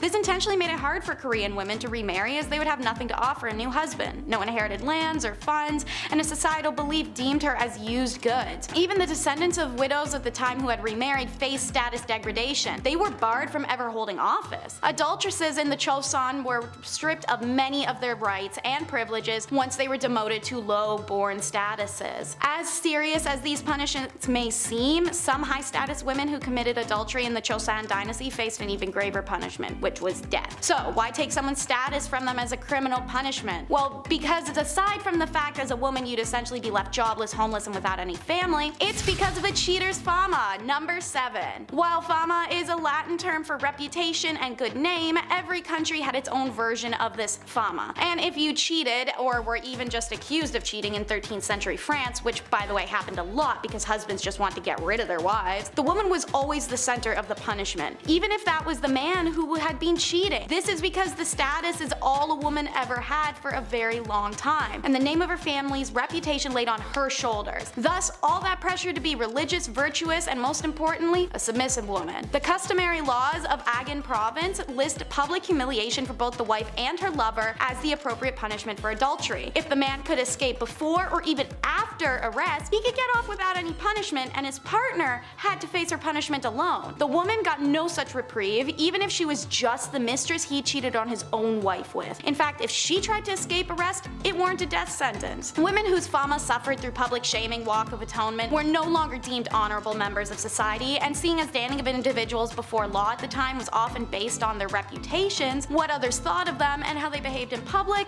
she'd be left, as I said, homeless, familyless, and dejected. For my Game of Thrones people, think Cersei. Number 6 is no protection. Get your mind out of the gutter. That's not what I'm talking about. I mean, there's no protection from capital punishment. While civil laws were easier to work around by just getting married alone, you can borrow money or property, you can buy things that you couldn't before and sign contracts, the criminal law didn't bend to a married woman, as she faced the same penalties as an unmarried one. Now, there are technically one exception: pregnancy, but only because it could potentially be a boy, which is insane. Additionally, all women were exempt from certain torts, such as the breaking wheel. But man, when a woman got capital punishment, it was the one and only form, and it was the most brutal and painful one: burning at the stake. By the way, they claimed this was the only and the necessary option of execution for a woman, as it's a preservation of female modesty. Apparently, other forms of execution were unbecoming of a woman. Although there may be some truth to this wild justification, modern historians have rounded it down to just misogyny, as well as a deep-rooted suspicion and dislike of women as the root of this execution decision. Essentially, when given the opportunity to punish a woman, men went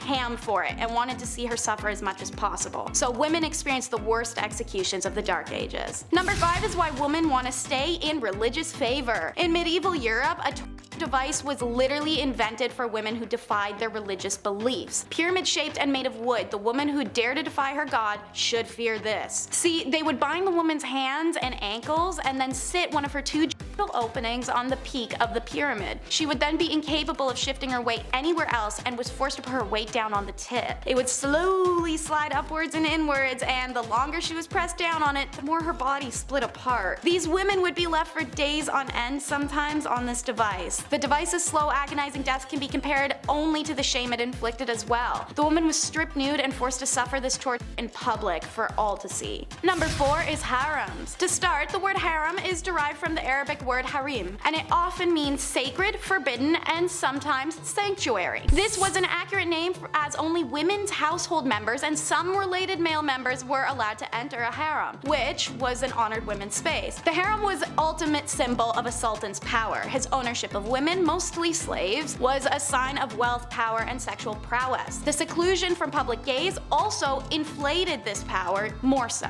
But a royal harem could be a place of filth and stink where chaos and emotions ran high. high. This was the price of being property, used by the emperors and his sons. You could either be favored or so hated that one day you vanish and rumors of your exile whirl amongst your peers. These ladies usually did not have the liberty to move out of the harem as they liked, but inside the harem they could move around as they pleased. There was no sisterhood in them either. Socializing amongst themselves was usually not friendly, and jealousies were shown directly. Makes sense, as status and position of authority in the harem were determined by the place that they had in the emperor's favor, and to give the king his first male child was a great competition in this regard, resulted in unpleasantness through the royal harem. Everyone tried their best to please the emperor and turned her bad qualities like jealousy, aggression, or short-tempered attitude onto other women. Seeing as many of these women were stolen from outside the empire, let alone inside, frustration with language barrier and culture clash was also a huge source of contempt. Sometimes the women would lie to the sultan to have others disposed of, or they'd simply gang up on one another. Regardless, harems were places of drama, inequality, and a race to be favored as a ticket out of sexual servitude. Hidden sexuality is number 3. There were plenty of mainstream laws in medieval and Middle Europe against male homosexuality, and while it wasn't considered as serious, lesbianism still posed a threat to the ideals of a male-centric societal order. A law written in 1260 France stated that women caught engaging in homosexuality shall undergo mutilation on her first and second offense, and on her third she must be burned. This is one of the only laws to specify consequences for lesbianism, but the 13th century and Christian perspective of sex radicalized further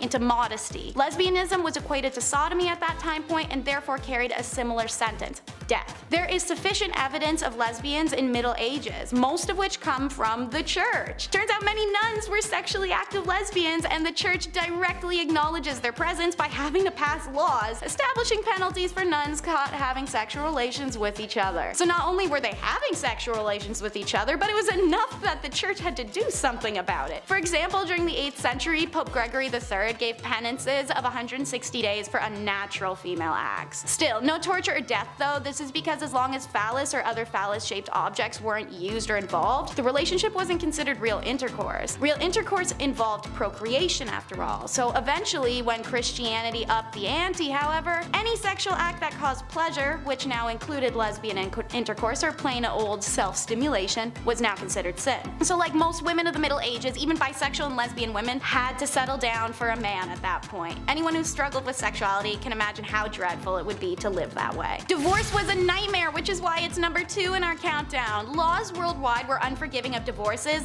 literally always to the woman. In Chinese laws, a woman could only divorce her husband if he mistreated her family, not even her. He, on the other hand, could divorce her for anything. Some accepted grounds for divorce were failure to bear a son, evidence of being unfaithful, lack piety to the husband's parents, theft, suffering a virulent or infectious disease, jealousy, and talking too much. A pretty superficial list, but in Chinese society, divorce was a serious action with social repercussions for both parties, so consequently divorces were not as common as they may sound. She could not be divorced if she had no family to return to, or if she had gone through the 3-year mourning period for her husband's dead parents. And speaking of family, during the Han Dynasty, unmarried women brought a special tax on their family, and women with babies were given a 3-year exemption from the tax, and their husbands a 1 year. So there was a huge push to get married. Meanwhile, in medieval England, their similarities are stark. They too had a small number of divorces despite an expansive list of reasons to do so, such as there was a discovered blood relation between the individuals, or impotence, or fear used to obtain consent, marriages entered into under false pretenses, things like that. In many of these cases, the lack of sufficient evidence made them difficult to prove and thus deterred people from taking their cases to court. And number 1 is the tradition of foot binding. It existed for around 10 centuries, and there are women alive today who still have feet that are the result of feet binding. Foot binding involves systematically breaking the feet and shaping them inwards. This tradition started in the 5 Dynasties 10 states period of the 10th century, when beloved concubine of the emperor built a gilt lotus flower stage and performed a dance on bound hoof-shaped feet. Being a beloved concubine, the other concubines of the emperor attempted to imitate her feet to curry his favor. So foot binding began within the royal court and spread through China as the next fashion fad. It's done in a ritualistic ceremony accompanied by a variety of traditions to ward off any bad luck. They began by tucking the toes under the feet and using a long, tight ribbon wrapped up to the ankle to hold it all in place. Anytime the foot grew, they broke it inwards more, a process usually taking 2 to 3 years. The foot would remain bound for the rest of a woman's life. There is a whole list of issues this caused. Outside of extreme agony and being a handicap, it caused some women pain for the rest of their life. Their walk was changed, as was their posture, and the idealism of a slim body to lighten the pressure on one's feet was all the rage. The binding of feet actually caused the women to develop strong muscles in their hips, thighs, and buttocks, so much that the characteristics were considered physically attractive to Chinese men of the area,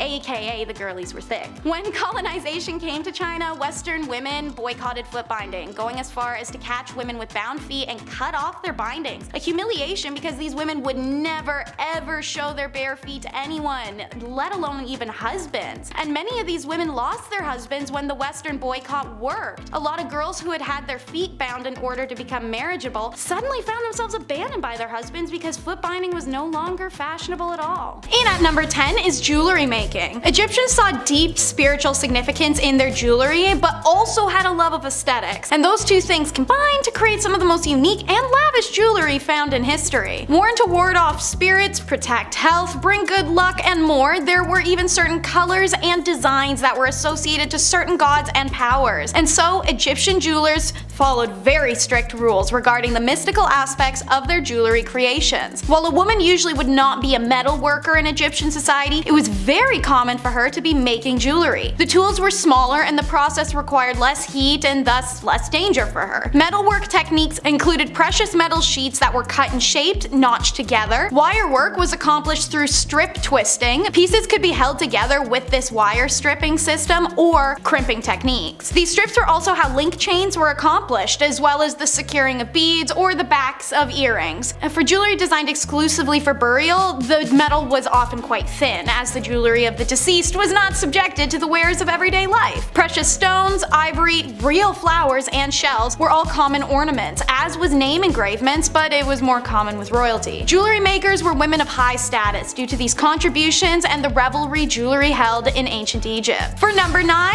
it's house vendors. Recognized as an ancient heritage profession and was at its most popular during time periods of ancient Egypt where women were restricted from going out when married. These vendors would roam neighborhoods with buckets and baskets of product for sale. Clothing, perfume, fabrics, snacks. Now, what was unusual is that the vendor was more often women than men, walking the streets alone, making these sales because many married women weren't allowed to go out walking the streets alone to make sales. You see the irony. Anyways, this profession found great popularity in single women, and many also were called upon to act as nurses in homes of the wealthy when needed. The career is named al-dalala, but the idea itself has long been extinct with the freedom for Egyptian women to roam commercial districts. Number 8 is being a dancer. Ancient Egyptians loved their music and dance. They were celebratory, but also ritualistic at times. Farmers would dance to thank the gods for a good harvest. Dance groups would perform at banquets. People would go dance around the Nile in the lush season. The list goes on. Many men and women chose dance as a career, and it was a highly respected one. Dancing was considered an acceptable and normal part of life and even important to it. Most festivals were incomplete without it. In fact, dancing was such a revered career that dancers could start as a peasant and become a high status person from it, just like being a celebrity in the way that people would go to see them perform. Women at the time were even more revered for their grace, elegance, and acrobatics. This career had 7 types of dance: gymnastic, movement, pair dancing, imitative dance, which was like acting like animals, group dances like a historic cheerleading squad, dramatic dance was female exclusive and rested in illustration, war dances, grotesque dance, and then religious chant dances at temples, and lyrical dance, which was usually a depiction of lovers. Wig makers are number 7. Egyptians loved wigs for a reason that surprises many. It helped keep their heads cool. I mean, it also helped with hygiene and scalp pests and looking pretty, but the heat thing is what really gets folks. Many Egyptians had shaved or cropped hair, and the mesh-like base of a wig versus a headscarf allowed the body heat to still escape. And as said, wigs were also a great shield from lice or other invasive bugs. The hair used in the construction of wigs and hair extensions was always human and was either an individual's own hair or had been traded or bought. Hair itself was a valuable commodity ranked alongside gold and incense in a count list from the town of Kahun, which puts emphasis on the popularity of wigs. When hair was collected for a wig, it was thoroughly combed and then sorted into lengths individually. The Egyptians invented a variety of hairdressing tools, and the wig makers would take the time to braid or coil the hair depending on the wig style, coating each with warm beeswax and resin fixative so that it would harden when cooled. The job itself isn't unusual, more so the booming industry it had. Wigs weren't worn to this extent anywhere else at the time, and while yes they were functional against the sun, they were more so aesthetic than anything. Individual braid and extensions could also be attached to someone's scalp for aesthetics, the way that box braids, twists, faux locks, and many other ethnic hairstyles are accomplished today. Wigs were made in a type of factory setting. Archaeologists have uncovered the remains of wig factories, wig boxes have been found in tombs, and multiple mummies have been found with wigs or braided in extensions. Number 6, we meet our ladies of the night. Unlike most ancient and even modern civilizations, selling intercourse is illegal or was highly governed. In ancient Egypt, this wasn't even close to the case, but rather the opposite in a peculiar way. Women who worked in the sexual industries were considered divine and respectable, as their career was considered to please the gods. They earned high status and lived in luxury. Working freely and openly, these ladies adorned themselves with red lipstick and eye makeup that differentiated themselves from other women. They were also tattooed, diamond-shaped dots along the thighs and on the fingers, or images of the god Bes. When the French invaded, they brought STIs, and they spread rapidly through the brothels, and this prompted the French authorities to introduce a law forbidding French troops from entering the brothels or having these ladies in their rooms. Guess those ladies were hard to resist, because anyone who offended the law received death penalty. Number 5 are the wet nurses. Wet nurses are found in all statuses and were for all statuses. One common denominator though is that the career kinda really sucked. Pun intended. So, first, their social status was always determined by the status of who they were breastfeeding. Royal family? Congrats on your special privileges, statues, private quarters, and your own tomb in the family pyramid. Also, her family would receive special perks as an extension of her. Now, royal families only wanted high status wet nurses, and while it's not clear how they were chosen, evidence suggests some kind of blood tie or faint familiar relation. Most wet nurses were from marginalized families in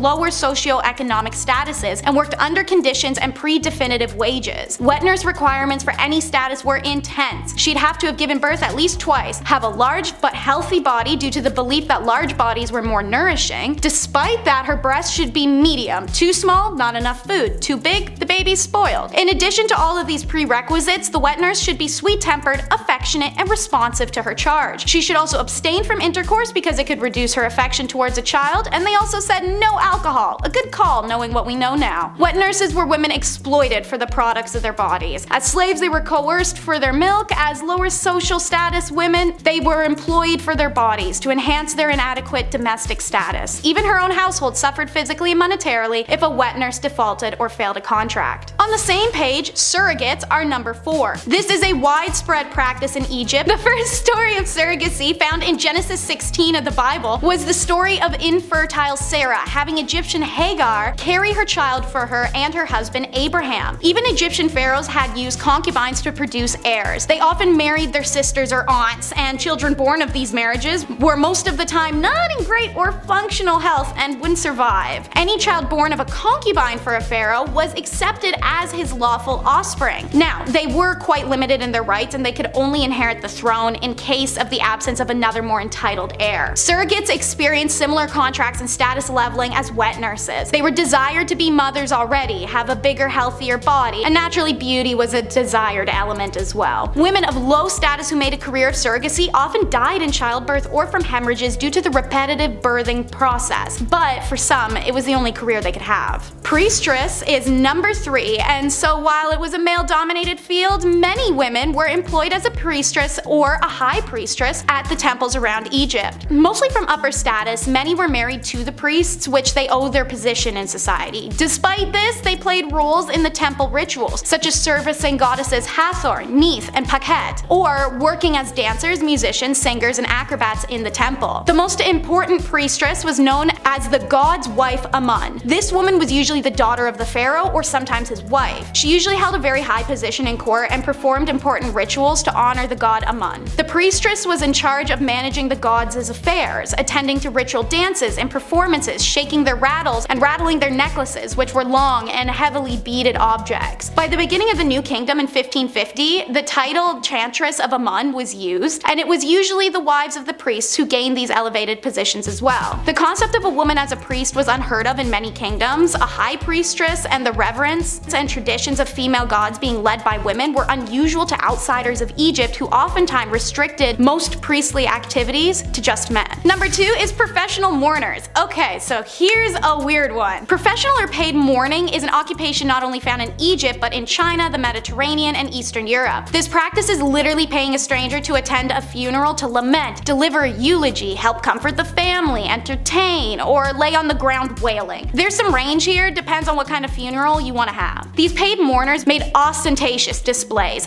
messy hair and smudged makeup, wailing, pounding on the ground or their chests, throwing themselves about as they smeared dirt and sand all over their body while they screamed. It's a full spectacle. Now, another depiction of the paid mourners in Egypt is a little more chill. 2 women impersonating the goddesses Isis and Nephthys. They were believed to play a special role in someone's death. Most inscriptions of a funeral where they are present as paid mourners, they are on each side of the corpse and their bodies are fully shaved. These women also had to be childless and have a tattoo of either Isis or Nephthys' name on their shoulder. Most evidence of professional mourning is seen in pyramids and tomb inscriptions, such as women holding their bodies dramatically in sorrow, braced over a casket with tears flowing. If you were a theater kid, this was definitely the type of job for you. And number 1, it's the female physician. Egypt is a difficult one with historians. There's been a lot of largely ignored discoveries due to the opinions of those who found them. The evidence of women in ancient Egyptian medical fields is part of that because, as it turns out, their physicians were actually primarily women. Evidence shows women in the medical profession going back into early dynastic period Egypt, when Marit Ptah was the royal court's chief physician in 2700 BCE. She was the first female doctor known in world history, but there is another unnamed female physician who is listed to be the head of the Temple Neith Medical School in 3000 BCE, so maybe not. But either way, the first female doctor was in ancient Egypt. Women were highly respected throughout Egypt's history, and many of their goddesses represented facets of health. Neith has been associated with the invention of birth, and Hathor represents fertility. 4 deities associated with healing are Heka, Sekhmet, Serket, and Nefertum, which are all female. So, bizarre claims you may have heard that no women are involved in Egyptian medicine don't accord with the values of their civilization, which were incredibly equitable. By this reasoning, there were no women involved in anything of note anywhere in the world until the modern era, because history books make no mention of their contributions. But it's all up to say. Number 10, farming.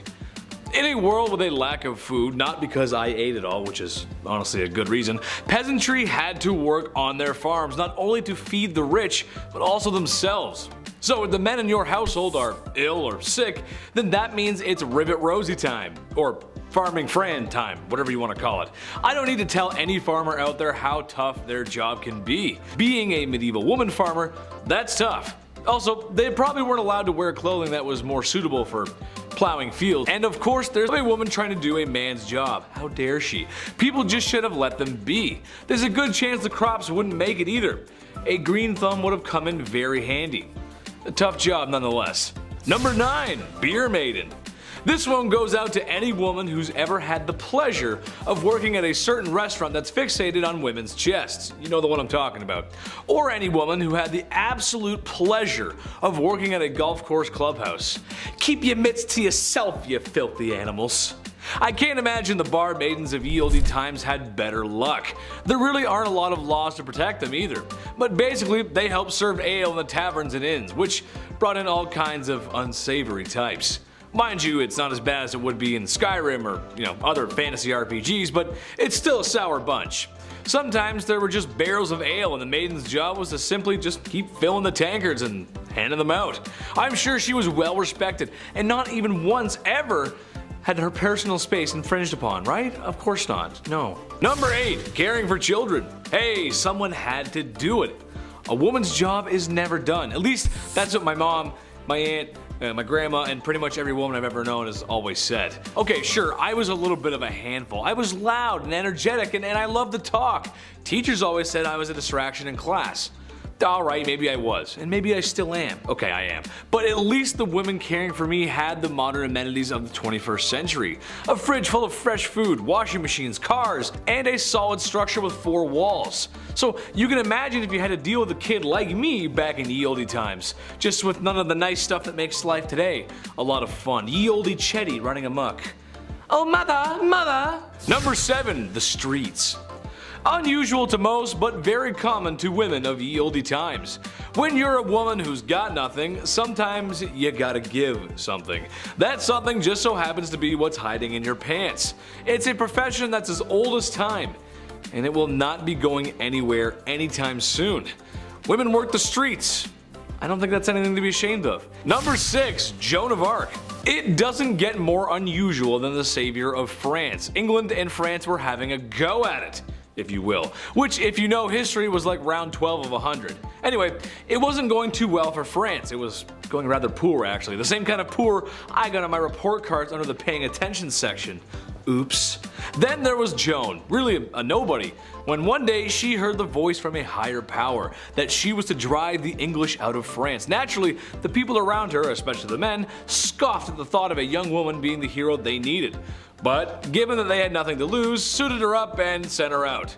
Plot twist, she did very well, like crazy good. The Battle of Orleans proving her grit. The English were so confused and disgruntled by a young peasant girl defeating their armies, they thought it was only proof of one thing, that she wasn't a sign of God, but rather a sign of the devil. How dare a woman beat us in that's man stuff, you can't do that. Number 5. Queen. It is unusual. Most people didn't get to be royal. I mean, think about it, seriously. Although I'd certainly like to be, I can't just imagine it. King of the internet. King of the black hoodie, nice, or king of the Chinese buffet. My point is that while women in medieval times didn't get the respect that they deserve, and every girl does, queens just had it better, and that's unusual. The queen might not have been as well respected as the king, but compared to the peasantry, she was fed, had 4 walls around her that didn't leak or wind would, seep through or blow down, and wasn't working herself to the grave every day to provide for a king and queen that didn't think very much about them. That's a really hard life to live. Number 4, cooking. Chief, somebody had to do it. Although, there's something that tells me the food wasn't that good. This isn't exactly Gordon Ramsay's 5-star cuisine. Beans, cabbage, eggs, onions, bread, and of course beer or ale to wash it down. The peasantry just didn't have the same access to food like royalty did. Although with a list like that, it sounds like it's a fast-track way to an upset stomach or some really grody gas, dude. It was women who would often be preparing those delicious dishes. Besides the hours I would spend on the commode after visiting a commoner's house from eating that, the taste is something worth talking about, I think. When you guys are cooking chicken, for example, what are your favorite recipes, spices, flavors? Let us know in the comments, I'm curious. My favorite chicken is barbecue chicken. Brush a little Diana sauce. Medieval folks just didn't have that. More upsetting than that is the lack of spices in general. While there were some, anything not local would have been crazy expensive and not available to common folks. Medieval women did the best with what they could when they had it. That's just how it goes, Chief. I talked to him, he's a chef, he said it's alright. Number 3, nuns. It makes sense, honestly. Becoming a woman of God was honestly a good career choice for a woman. For starters, you become a woman of God, and that means you're protected under his vision. Thank you, Jeebus. And people need that back then, seriously. Secondly, it would also give you a place to live. Some nuns stayed in one town and others traveled where needed, staying in monasteries and convents where it was possible, and probably more comfortable than living in the mud and stone huts that the serf women were living in. And lastly, they got rulers and sticks, and if someone was bad, they would punish them when they misbehave. Oh, sorry sister, I didn't mean to say naughty words in the classroom. I guess you'll have to spank Chetty now, ooh. All jokes aside, this might have been one of the best things for a woman to be, besides royalty or marrying rich. It's just how the times went. Number 2, landowner. I was shocked by this one too, honestly, but yes, women could own land. Sort of. It wasn't a blanket green light, it's a bit more confusing than that. Some could, some couldn't. There was a few rules here and there. They were stupid man patriarch poo-poo rules, but rules nonetheless. In Normandy, for example, only men and their sons could possess land ownership. In the Basque region, both sons and daughters could inherit land. In England, both could, but if there were any surviving men or brothers, then they would be considered first, and not women at all sometimes. So no, it's not as open as today, and you probably would catch some strange looks as a woman rolling up to an empty lot and staking your shovel in the ground. It makes life a lot easier if there aren't so many rules, and I know you guys agree with me at home. The less red tape, the better, right? And be nice to girls, be nice to women. Number 1, artists. This one hits home. I think Chris can agree with me on this one. A lot of male artists, writers, and poets get remembered from history, but there was a few decent female ones too. We gotta give them some spotlight. It sucks that males get all the spotlight. To me, this makes sense. In my experience, a lot of girls I knew growing up had natural talent for arts. I remember growing up in school, and art class was always one of my worst subjects. No, not because I didn't follow directions, but my art never came out the way I wanted it to. I didn't feel the motivation, babe. I couldn't see the motivation. Most of the girls in art class just passed with flying colors. No pun intended. And for writing, well, besides my dyslexia, if you looked at a paper I wrote in the 6th grade versus a girl from my classroom in the 6th grade, what's the difference? Well, you can actually read hers. Mine are terrible. All grade school antics aside, notable artists and writers include Clarica Gouda, that's a cool name, and Hildegard of Bingen. Names you might not know, but for sure are worth a Google search. Number 10, working in general. I know. World War I, 1914 to 1918. If you didn't guess already, this wasn't the age of women, or at least treating them right. Just wasn't. This, however, was the beginning of things changing. The war had a lot to do with that. When men went off to war, women had to fill their shoes in places of work, when in reality, a few years prior to that, a woman working was a ridiculous idea. But what's a gal gonna do when she's got no choice? Knuckle up, buckle down, and do it, do it, do it. It might seem silly today to even mention women going to work, but this is good history. In the beginning of women's suffrage, really the middle of it. Number 9, this one's really cool, I like this one, this one's crazy. The Radium Girls. Yes, the Radium Girls. This is just a crazy story. So, this material called radium was discovered, and its glowing properties were quickly put to work for military application. You'll find a lot of times that military service often boosts technology development. Just how it goes. So when a factory that was producing glow-in-the-dark watches for the war effort needed workers, they looked to women to stand up to the challenge. Day in, day out, these women painted with radium paint. The women were advised to keep the brushes with a fine tip by placing it between their lips. Kind of just a little lick, a little kiss kind of cute. Some women even used it on their nails, and others painted on each other. The novelty of glow-in-the-dark paint quickly wore off, however, when it proved to be very harmful to one's health, especially since the women had been ingesting the harmful paint. In the end, it was radiation sickness. One woman had it so bad her jaw simply fell off. That's not it. I saw the picture, bro. It's just gone. Number 8, the Canary Girls. A very similar story to the previous, but perhaps one you may be unfamiliar with. The Canary Girls sing a familiar tune to that of the Radium Girls, except it wasn't radioactive, but rather just TNT. How could TNT be harmful besides when it blows up, right? That's what I thought. The only trouble I've seen with TNT is when Wile E. Coyote accidentally blows himself up trying to get the Roadrunner. That's where I get all my scientific knowledge from. I'm a scientist, what can you say? Well, besides cartoon antics, TNT was quite harmful due to the chemicals that made it up. So harmful, it would make the women sick. It would turn their skin orange and hair yellow, like a Big Bird yellow. Yeah, that yellow. It even sadly affected children born whose mothers had been exposed to the chemicals. Canary babies, as they were so called. This is why we have work safety rules, and ladies, next time there's a global conflict, check what's in the factory first before they throw you in there. You don't want to catch any of that, that's bad for you. Number 7, ambulance driver. Chauffeurs and drivers were a man's job when cars began to take over the roads. You gotta imagine this is a time when cars are still really new. However, why use a man there when we could use him in the trenches? Many women were trained and drove ambulances from the battlefield staging area back to a safer area where doctors and nurses await your arrival. The pay wasn't great, there was lots of screaming, and a slight chance of getting shelled by German artillery. There's a part of me that always gets nervous while watching footage of this time period. Like the cars just look kind of flimsy, right? And they look like they could fall apart at any minute. And driving through the mud and the blood, top speeds only are going to be around 20 to 30 miles per hour tops. Cars get like 40 horsepower at most, which in case you didn't know is very slow. Usain Bolt on his best day runs twice that speed. I don't know, but you ever see that footage and the cars are so like, you know what I mean? Like it doesn't look like they're gonna make it up the hill, it's weird. Number 6, nurse. I know. Yes, lots of ladies were, are, and going to be nurses. That's nothing new. And any nurse out there in the medical profession, Thank you for your service. Chetty thanks you. Now, I don't need to tell anyone in the medical profession how busy a hospital floor can be on a bad night. Nurses running around, paging doctors, phones ringing, papers flying, something about a code blue. Hectic, right? Well, imagine that, but less equipment, 100 years less technology, and all whilst under the suppression and threat of bombardment. Great. Yeah, not so fun, right? Sure, any nurse has comfy Skechers to take her to the graveyard shift, but no nurse has blast-proof equipment to treat people in a graveyard, as this is a field hospital and this is the best they can do for the time being. Yeah, see, that's not fun. That's kind of that's unusual. Yeah, it is. Number 5, ladies of the trench. This makes sense. A lot of sense, really. And as weird and crazy as it might sound, it might have made the men feel a little bit better. Trench life was awful. Refer to my World War I videos here. They're pretty good, I promise. Mud, blood, rats, disease, sickness, machine guns, barbed wire, no man's land, chemical warfare, and sadly, when all that was done and gone, brutal, borderline, medieval hand-to-hand combat. That just must be terrible. I played Battlefield 1. That's fun, but in real life, that's just not fun. So when soldiers were taken out of rotation for a little R&R, they might be pleased to see a brothel on wheels. That's right.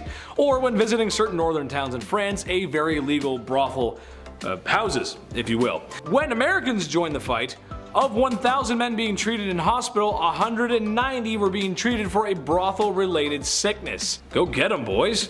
Some men would even ask for ladies who were known to possess such qualities, because they knew if they caught it, it meant 30 days in a bed and not in a trench. That's honestly such a big brain play, I can't even. Number 4, widow. Might not be an official occupation, but it is an official title, and officially, it sucks. Imagine a world where it's difficult to get by, a world where a woman is a second-class citizen. So when her husband, her brother, her father, and maybe even her son get drafted to fight Germany and don't make it back, well, it's not fun. Some struggled to find work, others remarried, and some had no choice but to practice the time-old tradition of the world's oldest profession, if you know what I mean. Tough times, man. Especially for the ladies. Not cool. Number 3, farmers. Gotta tend to those fields, partner. This is also a time where there is farm equipment, yes, but not as common as today. It would have been expensive and nowhere near the state-of-the-art farm equipment that we have today. Milking machines, combines, tractors, you name it. In 1914, it's offspring. That's your farm equipment. That's how it works. Ever notice how farmhouses got lots of bedrooms? Well, if you can't afford to hire farmhands, then you make some. Except, however, the key issue with the last point as well as here is the men in your family getting sent to war. Not coming back for 4 years is a problem. Or in a worst case scenario, not coming back at all. I mean, I'm sure some came back, they just came back in boxes. Which means wives, women, sisters, and daughters had to roll up their sleeves and get to work. And I don't have to tell any farmer watching this how important their job is, or how difficult it can be. You gotta feed the folks after all. Gotta do what's right by me, Dutch. I don't know how farming's Western, but alright. Number 2, dancer. Little bit of a stretch here, but hear me out. World War I ended in 1918. By 1920, the Allies' economies had picked up, but especially in America. This was a time of great success, as a wise man once said. The Roaring 20s, while the war was over, many folks were still feeling the effects, especially in Europe. Germany wasn't doing too hot. And they're gonna come back for a sequel. It's not gonna be good. As the sale of alcohol was banned, underground clubs began to open. Speakeasies, you may have heard them from my 20s videos. Men, soldiers returning home, women, and minorities of all backgrounds were hanging out in these places, which was very progressive and cool for the time. The ladies were becoming flappers, which were dancers, out of the factories and enjoying the luxuries of a healthy economy. And I'm sure some of it had to start in 1918 at least, because they knew the end was coming. It had to. It just had to. Trust me, it makes sense. Number 1, politicians. For the first time in a long time, women were becoming politicians. Not presidents or governors, but their voices were being heard in the political space regardless, which is huge. A one Miss Rankin was voted into the US House of Representatives in 1916. A woman's right advocate, all brought to you by women's suffrage. I don't have to tell you how unusual that really is for the time. Especially for the time. Unfortunately for these ladies, while there would be some great step forwards like earning the right to vote and social progress in the 1920s, things would go back a few steps during the 40s and the 50s, and wouldn't see massive resurgence until the late 60s and 70s. You gotta remember the good stuff though, even if it's baby steps. Number 10, soldier. Yes, that's right. There were female soldiers during the war. Not as many as Call of Duty Vanguard would like you to believe there was, but there was. There was. This was the 1940s. Women were still fighting for equality, in particular the resistance groups of Europe that were fighting the oppression of German occupation, most famously being the French resistance during the German occupation of France. Women like Nicole Monet were active ground soldiers, just not in a professional army, usually operating in the shadows and with sabotage. However, every once in a while head-on-head combat was engaged. It's not a professional army, but they're soldiers. It counts. I checked. I called the chief. He said it counts. Number 9. Spy. The name's Bond. James Bond. Except, no, it's not, because we're talking about lady spies. That's right. If you asked your grandmother what she did during World War II, she might say, I worked in a factory. I was a baker, a farmer, and a nurse. Somebody who worked in a military office or something like that. What you might be surprised to hear, however, is that Grandma was a spy. Yes, that's right. Espionage. I think a lot of people think about the CIA, MI6, or KGB when they think about spies, and you'd be right, as that was the golden age of spy versus spy. However, everything has its start, and it all started in World War II. The OSS, for example, is stated to have over 13,000 members. 1 of every 9 was a woman. Makes a lot of sense when you think about it. And you never know who to trust really. Could be a dude, could be a woman, could be mom, could be dad. You just don't know. It could be grandma. You never know. Number 8. Pilot. This is partly to do with the logistics issue of war, but again, without women in the fight, it would not have gone so smoothly. Basically, the idea boils down to, we need every available man in the war effort. Soldiers, pilots, technicians, sailors, officers, engineers, drivers. Just about anyone who was able to, and even some of those who weren't, were thrown into the mix. That's what it's like for men. That means we have to get some iron-willed ladies who aren't afraid to roll up their sleeves, and that means a lot of women, because women are not afraid to roll up their sleeves. That's how it goes. To get the job done. This included female pilots. Not in combat, but arguably just as important. Actually, no, not arguable. It is just as important. Delivery, hear me out. The US and Britain were pumping out war machines the same way I pump Doritos into my boiler on a Saturday night. However, if you walked into a warehouse full of complete airplanes after coming off the factory, how do you get them to the desired area? Right, the answer is getting brave women to make countless flights in order to get the planes where they needed to be. I think a lot of people just don't think about that stuff. When you make the stuff, you gotta get it from point A to point B. And we have a lot of women to thank for that. Number 7, Rivet Rosie. I did mention this in my World War I video, but this is where the magic really happened. Rivet Rosie. Editor, put a picture up of Rivet Rosie right back there or something. Put a picture, or maybe in front of me, I don't know. Rivet Rosie. Some theory holds water here. We needed ladies to roll up their sleeves and start welding, stamping, and producing war materials for the war effort. World War II was the most destructive war in human history, but something that I think just doesn't get talked about enough is the massive logistics issue that went on. Millions of resources being manufactured and shipped all over the world from the US just to put a stop to the mustache man and his 2 henchmen. Not one tank, gun, bullet, or bootstrap would be possible without the efforts of women in factories. And that's just the truth. Number 6. Mother. Hey, listen, being a mom is tough. It's a process, a lot of ups, a lot of downs. But sadly, a lot of moms got knocks on the doors in the 1940s when they didn't want to. Got a folded American flag and condolences from Uncle Sam. Given the number of men that lost their lives during the conflict, it's a knock on the door that happened all too often. However, on the other side of the pond, it was a similar story, except in places like Berlin, there was no door. Or maybe even a house, because it was bombed to smithereens. Imagine trying to raise a kid in a place like that. When your town looks like something from Fallout. Yeah, it's not easy. So shout out to all the moms out there that lived through it one day at a time and made it through. Number 5, Sniper. Lyudmila Pavlichenko was a Russian sharpshooter during World War II. This is a woman who was in active combat and is credited with over 300 KIAs. That's a lot of dudes. See, this is a lady we need a movie or a game about, Hollywood. While inequality of the 1940s was very much existent in the Soviet Union during World War II, her bravery and service is to be commemorated. But if you know history, and you know how well the Russian invasion went for Germany, and especially in the first few months, the Soviet Union applied a strategy I like to call anything goes. Meaning, until they received supplies and aid from their newly found allies to the east, Russia, being Russia, was going to throw anything at the Germans to stop them. That included female soldiers on the ground. She was one of a few Russian sharpshooters that proved to be very effective in combat and as a tool of propaganda for the state. It just makes sense. Number 4, Nagasaki. This one is a broad stroke, but basically anyone who was in Hiroshima or Nagasaki, finger quote, working on those special days, that counts as an unusual job. Maybe you've worked construction, or you work some really hot sunny days. It's rough. Maybe you worked in an office where the gears of bureaucracy and red tape hold you back from doing your best. Headache maker, am I right? Imagine you're working your job and literally 10 seconds later you hear the largest bomb ever to fall on a city all of a sudden.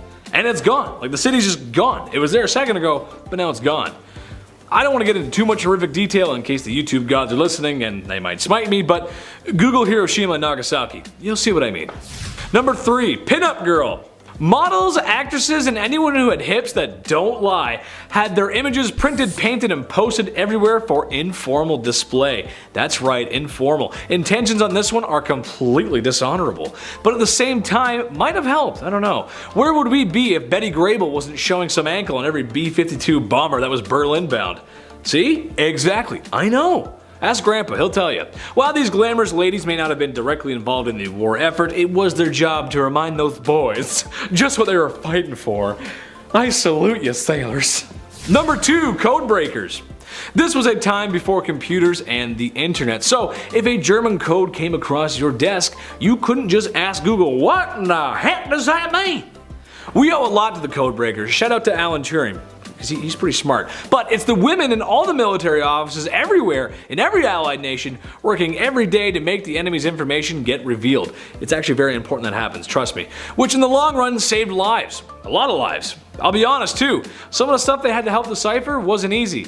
I struggle enough with Call of Duty zombie Easter eggs. Yeah, don't call me for that. I'll carry you to high rounds, but I can't solve the Easter egg, man. I'll carry you, but it's not gonna happen. Number 1, everyone else. This one goes out to every woman who in some way or another participated in the world's worst conflict. Mothers, nurses, doctors, code breakers, everyone. I'm putting a blanket over everyone here because there's too many not to mention. But the point I'm getting across is that we could not have done it without the help of girl power. And here at Bumblebee, we remember that. And me, Chetty, your local Chris Farley or John Candy or something in between, whatever I am. Remember, I salute you ladies. Thank you for your service.